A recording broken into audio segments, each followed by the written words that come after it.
안녕하세요. 황소연 변호사입니다. 제가 이제 한 10년 정도 변호사 생활을 하고 있고 그동안 많은 분들을 만났는데 처음 만나는 분하고 인사를 하고 이렇게 명함을 주고받잖아요.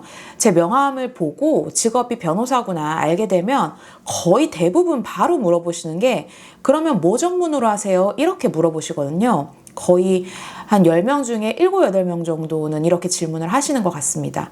그러면 저는 대한변호사협회에 민사법이랑 형사법 이렇게 두 분야가 전문으로 등록이 되어 있기 때문에 민사형사 전문으로 하고 있습니다. 제가 이렇게 대답을 하는데 그리고 나서 이렇게 대화를 계속 이어가다 보면 전문 변호사에 대해서 잘 모르고 계시는 경우가 대부분이더라고요. 그러니까 질문이 뭐 전문으로 하세요가 어떤 일을 많이 하세요? 이거랑 비슷한 의미로 물어보신다는 걸 제가 알게 됐습니다. 그런데 이게 조금 다르거든요. 그래서 오늘은 이 부분을 좀 설명을 드리려고 합니다. 말 그대로 각 업무 영역에 대한 전문성을 살리기 위해서 대한변호사협회에서 변호사 전문 분야 등록 제도를 시행을 하고 있습니다. 공식적으로 전문 변호사로 등록이 되는 건 대한변호사협회에서 정하는 일정한 요건을 갖춰서 가능한 것이고요. 제가 이 영상을 찍으려고 전문 분야 등록 신청 분류표를 다시 확인을 해보니까 현재 63개의 전문 분야로 분류가 되어 있더라고요. 그 중에서 변호사가 원하는 걸 선택을 해서 신청을 하는 겁니다. 등록 심사에 요구되는 기준을 보면 제 생각에는 전문성에 대한 어떤 최소한의 기준이 아닐까 싶은데요. 분야마다 조금 다른 부분도 있을 수 있는데 일반적인 걸 말씀을 드리면 크게 사건 수임 건수와 연수 요건을 충족을 해야 됩니다. 수임 건수는 변호사가 등록 심사를 받으려는 전문 분야와 관련해서 수행했던 소송 사건이나 자문 사건 목록을 신청일 기준으로 3년 이내의 것을 작성을 합니다. 그 요구되는 건수는 전문 분야별로 조금 차이가 있습니다. 그리고 연수 요건 같은 경우에는 그 전문 분야 관련된 교육 수료증이나 학위 증명서나 강의 경력 증명서 이런 것들을 신청을 기준으로 3년 이내의 것을 작성을 합니다.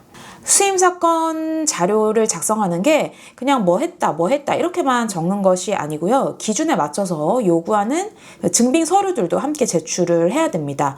증빙 서류는 실제로 그 사건 업무를 수행했는지를 확인하기 위한 것이고요.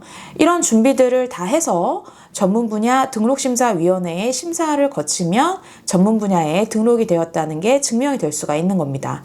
굳이 전문 분야를 선택하기보다는 다양한 분야의 업무를 할 수도 있는 거고요. 전문 분야 등록은 필수가 아니라 선택이기 때문에 관련 사건 수임도 많이 하고 이 요건들을 갖추고 있다고 하더라도 신청을 안 하는 변호사도 있습니다. 생각보다 서류를 구비해서 보내는 게 제가 해보니까 시간도 꽤 걸리고요. 그리고 이게 요건을 이미 가졌다고 하면은 언제든지 신청을 할 수 있는 일이라고 생각을 하다 보니까 저도 신청을 바로는 안 하게 되더라고요.